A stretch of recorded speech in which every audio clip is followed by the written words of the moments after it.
গতকালই আরজিকরের ঘটনায় সিবিআই তদন্তের নির্দেশ দিয়েছে কলকাতা হাইকোর্ট। আর হাইকোর্টের এই নির্দেশের পরেই আরজিকর কাণ্ডে তৎপর হলো সিবিআই।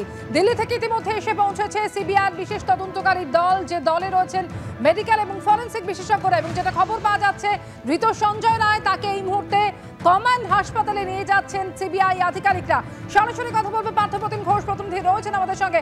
পার্থপ্রতিম, প্রথমে জোকা ইএসআইতে নিয়ে যাওয়া হচ্ছিল এবং সেখান থেকে যেটা রুট পরিবর্তন করে জানা যাচ্ছে কমান্ড হাসপাতালে নিয়ে যাওয়া হচ্ছে, কি কারণে পার্থ?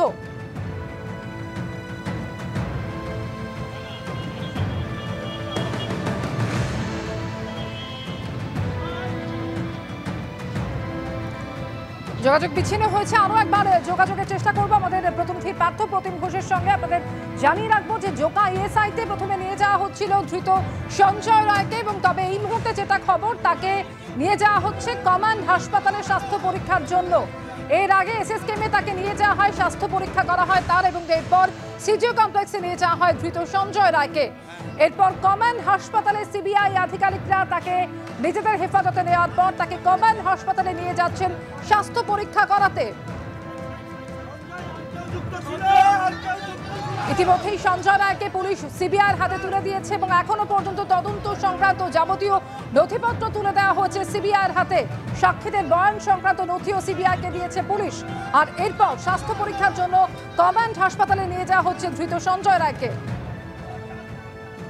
সরাসরি কথা বলবে পার্থপ্রতিম ঘোষ। পার্থপ্রতিম, প্রথমে জোকা ইএসআইতে নিয়ে যাওয়া হচ্ছিল এবং তারপর যেটা জানা যাচ্ছে এই মুহূর্তে যে তাকে কমান্ড হাসপাতালে নিয়ে যাওয়া হচ্ছে, কি কারণে রুট পরিবর্তন? দেখে এই মুহূর্তে যে কনভয়ের গাড়ি, সেই গাড়ি দাঁড়িয়ে পড়েছে এবং কেন্দ্রীয় বাহিনী এবং পুলিশ সবাই রয়েছেন। এবং যে বিষয়ে কিন্তু জানতে পারছি, জোকা ইএসআই হাসপাতাল, সেখানে কিন্তু গন্ডগোলের পরিস্থিতি তৈরি হয়েছে। একটা চিকিৎসকরা বিক্ষোভ দেখাচ্ছেন এবং সেই জন্য গাড়ি এই মুহূর্তে সব ঘুরিয়ে নেওয়া হলো। এবং গাড়ি এখানে ঘুরিয়ে নিয়ে যে গাড়িতে সঞ্জয় রায় অভিযুক্ত আছেন, সেই গাড়ি কিন্তু এই মুহূর্তে ঘোরানো হলো।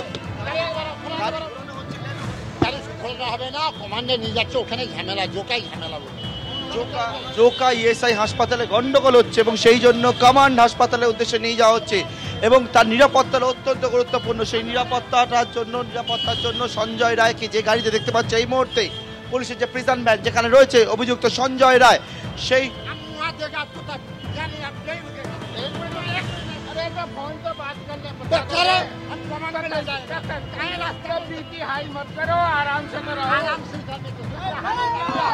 क्या हाल हो रहा देखो, क्या हाल हो रहा देखो। नहीं तो वो तो करेंगे, वो तो करेंगे। हम एक मिनट फोन तो करेंगे। बीपी हाई को क्यों कर रहे हो? आपके आदमी कहाँ, उनको हटाएंगे इनको। आप लोग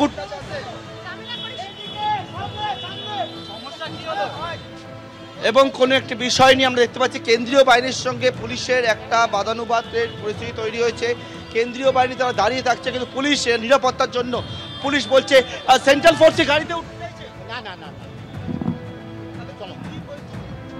ওরা বলছে ওদের অফিসার পিছনে আছে, ওদের সিবিআই অফিসার পিছনে। আমরা এখন দিইনি তো, মেডিকেল করে দেবো। অর্থাৎ সিবিআই জন্য ওয়েট করার কথা, কিন্তু একেবারে কিন্তু কলকাতা পুলিশ বলছে যে এখানে নিরাপত্তার জন্য কিন্তু अब गरम हो, बीपी हाई को कर रहा था। अब गरम हो। आप जो ये सीआरपी गाड़ी है ब्लू वाली, इसके साथ चलना है, स्लो रखना है, भगाने की जरूरत नहीं है। चल चल चल একেবারে। এবং সিবিআই অফিসার তিনি গাড়ি থেকে নামলেন, যে বললেন যে সিবিআই এর গাড়ি থাকবে সঙ্গে, কোনো রকম তাড়াহুড়ো করে নিয়ে যাওয়া যাবে না। কলকাতা পুলিশ কিন্তু এখান থেকে একেবারে দেখতে পাচ্ছিলাম যে নিরাপত্তার জন্য বলা হচ্ছে, রাস্তা সম্পূর্ণ বন্ধ হয়ে যাচ্ছে, অনেকে এখানে ভিড় করছেন এখানে সঞ্জয় রায়কে দেখতে। এই মুহূর্তে বেহালায় প্রচুর মানুষের ভিড় সঞ্জয়কে আরজিকর মামলায় মূলভাবে তাকে ঘিরে নিয়েছে। এলাকায় প্রচুর মানুষ প্রিজন ভ্যানে উঠে পড়ছে, কেউ কেউ একেবারে প্রিজন ভ্যানে ঝুলে উঠে পড়ছে। এলাকার লোকজন দেখতে পাচ্ছে একটা বেহালাতে, এবং সেক্ষেত্রে সিবিআই বলছে যে কোনো রকম ভাবে কিন্তু তারা তড়িঘড়ি করবেন না। আবারও কিন্তু এখানে কিন্তু দেখতে পাচ্ছি সঞ্জয়কে নিয়ে গাড়ি এখান থেকে বেরিয়ে যাচ্ছে। একটা বাদানুবাদের পরিস্থিতি হলো কেন্দ্রীয় বাহিনীর সঙ্গে সিবিআই এর গোয়েন্দাদের, এবং এখানে প্রচুর মানুষ হঠাৎ করে সঞ্জয় রায় এখানে রয়েছে, তাকে নিয়ে কিন্তু একেবারে চারিদিকে ঘিরে ধরলেন তারা। এবং আবারও এই মুহূর্তে গাড়ি বেরিয়ে গেল এখান থেকে। সিবিআই এর আধিকারিক তিনি এলেন, কলকাতা পুলিশের যিনি অফিসার ছিলেন তাকে বললেন যে কোনো রকম তড়িঘড়ি নয়, এবং সিবিআই কেন্দ্রীয় বাহিনীর যারা নিরাপত্তায় ছিলেন তারা পুলিশকে বললেন যে এখান থেকে কিন্তু দ্রুত নিয়ে যাওয়ার জন্য নিষেধ করছিল, কারণ সিবিআই এর গাড়ি ঘুরিয়ে আসতে পারেনি। কিন্তু কলকাতা পুলিশ বলছিল যে নিরাপত্তার জন্য এক্ষুনি বের করে নিয়ে যেতে হবে।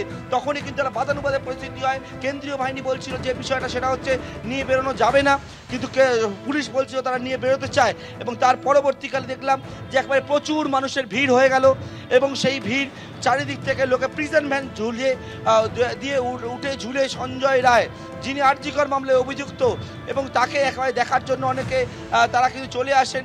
কোনো রকমে সেখান থেকে তড়িঘড়ি সেই গাড়ি বেরিয়ে গেল। এখন সামনে সিবিআই এবং কেন্দ্রীয় বাহিনী, কলকাতা পুলিশ যৌথভাবে কমান্ড হাসপাতালের উদ্দেশ্যে রওনা হয়েছে। এবং কারণ কি? কারণ হচ্ছে কমান্ড হাসপাতালে পুলিশের তরফ থেকে বলা হলো সেখানে কিন্তু চিকিৎসকেরা বিক্ষোভ দেখাচ্ছে এই আরজিকরের কাণ্ডের প্রতিবাদে, এবং সেই বিক্ষোভের জন্য কমান্ড হাসপাতালে নিয়ে যাওয়া যাবে না, এবং সেই জন্যই কমান্ড হাসপাতালে মাফ করবে যে জোকাই ইএসআই হাসপাতালে নিয়ে যাওয়া যাবে না। জোকাই ইএসআই হাসপাতালে বিক্ষোভ চলছে, সেই জন্যই গাড়ি ঘোরানো হলো। গাড়ি ঘুরিয়ে জোকাই ইএসআই হাসপাতালের পরিবর্তে কমান্ড হাসপাতালের উদ্দেশ্যে এই মুহূর্তে সঞ্জয় রায়কে নিয়ে রওনা হলো কলকাতা পুলিশ এবং কেন্দ্রীয় বাহিনী এবং সিবিআই এর যারা আধিকারিক রয়েছেন তারা এই মুহূর্তে জোকাই ইএসআইয়ের বদলে কমান্ড হাসপাতাল আলিপুরে তার সেই উদ্দেশ্যে কিন্তু সঞ্জয়কে নিয়ে রওনা হলেন।